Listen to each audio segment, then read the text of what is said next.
Assalamualaikum warahmatullahi taala wabarakatuh. Cedera lun ban Bandung.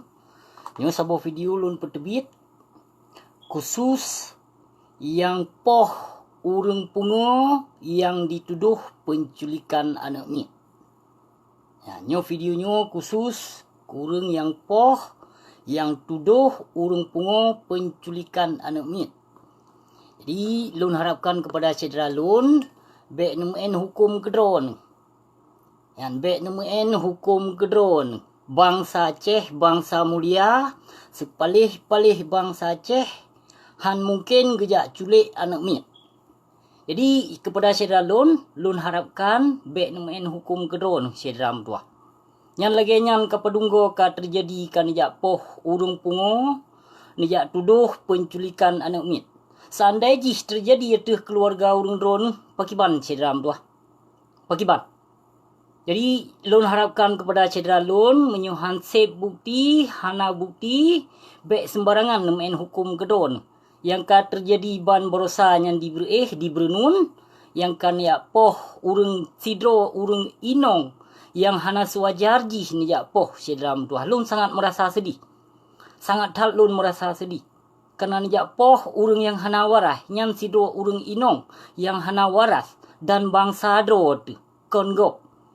Han mungkin bangsa Aceh nyo, dijak culik anak mit cedera tua. Jadi bek nemen hukum kedron.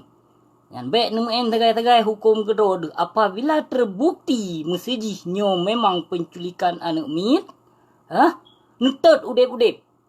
Yang kon secara lagi nyan. Nyan bangsa Aceh, kon bangsa Agok, kon sipai Jawa, bangsa Aceh, urung di berenun. Sangat tak sedih wate lun kalon wate nepoh gop lagi-lagi nyan cedera tua. Bek sagai-sagai nemen hukum kedron. Menyohana terbukti hana kalon kenyataan bek sagai-sagai nemen hukum kedron. Apabila terjadi itu keluarga urung dron menyolagi nyan cara cedera tua dipubuk ligop pakiban. Pakiban merasakan le urung dron. Cini cuba pikir ya. Jadi cedera lun yang lun sangat harapkan bahawa urung dron bek nemen hukum sendiri, bek nemen hukum kedron. Bek nemen tegai-tegai hukum rimba. Nya lagi-lagi nya nasri hatin hoten kalon. Dijak poh gop lagi nya dijak poh sidro urung inong yang hana sewajar ji, yang hana sepatut ji dijak poh. Nyan bangsa dro tu. Hai bangsa mulia.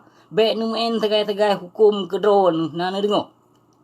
Bek tegai-tegai nemen hukum kedron dan nijak tuduh gop yang kengkon lagi-lagi nyan tanpa bukti nijak pegah penculikan anak mi.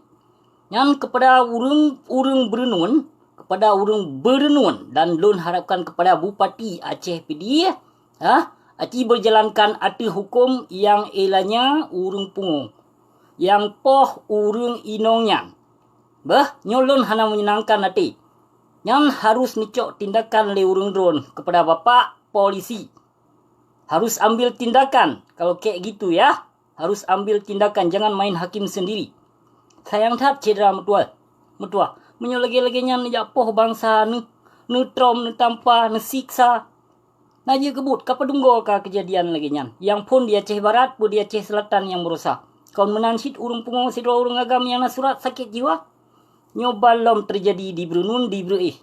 Kata jak poh sidro urung inong tanpa nusadari ledron cedera metua. Tanpa bukti, kan jak poh gop lagi-lagi nyan. Yang pehukum kanumen. Pehukum yang kanumen.